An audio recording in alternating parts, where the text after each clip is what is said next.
Il existe une solution pour atteindre les vastes contrées lointaines de la Terre. Il y a un remède qui va bouleverser le monde et révolutionner la mission de l'Église. C'est vise plus bas, pense plus petit, lâche prise et va prendre un café.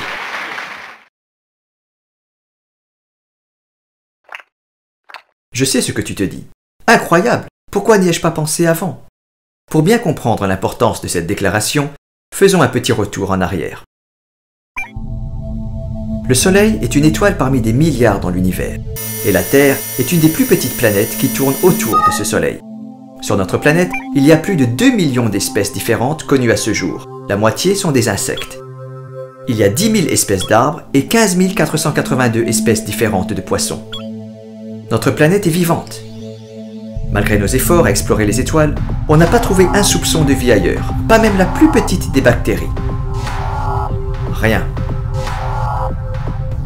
Le message de la Bible, Jésus, le salut et tout ce qu'on appelle la bonne nouvelle ont été écrits pour toi et pour chaque être humain.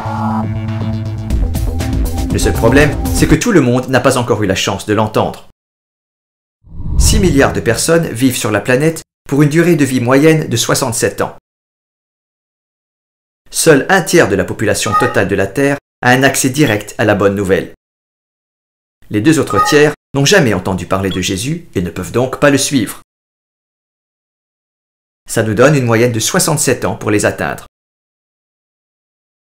Ça serait facile s'ils habitaient tout près de chez nous, s'ils parlaient notre langue et s'ils allaient au même match de tennis que nous. En fait, pour compliquer les choses, nous disposons de bien moins que 67 ans pour les atteindre. Ce qui est extraordinaire, c'est que plus les humains vieillissent, moins ils changent leur façon de penser. Si quelqu'un croit et suit Jésus quand il est enfant, il va certainement croire jusqu'à sa mort. Et bien sûr, après aussi. D'un autre côté, quelqu'un qui n'entend pas parler de Jésus pendant son enfance risque de ne jamais le suivre. À l'heure actuelle, seulement 15% des dons pour la mission vont aux enfants, alors que 60 à 80% des conversions ont lieu parmi les enfants. Si on mettait côte à côte tous les habitants de la Terre, on constaterait qu'une personne sur 3 a moins de 15 ans. Quand Jésus dit « Le royaume des cieux appartient à ceux qui sont comme eux », ça doit nous faire réfléchir sur nos priorités. Le premier défi de la mission du Christ, c'est d'atteindre les enfants.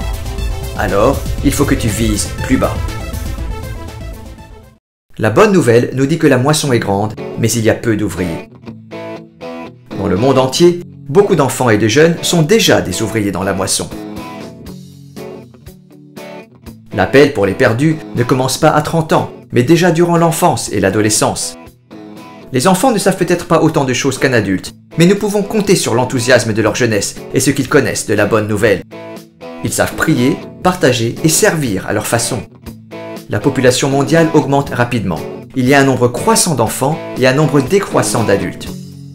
Le seul moyen de maintenir le contact avec les enfants, c'est d'en équiper certains pour en atteindre d'autres. Il est dit, tu as caché ces choses aux sages et aux intelligents, et tu les as révélées aux enfants.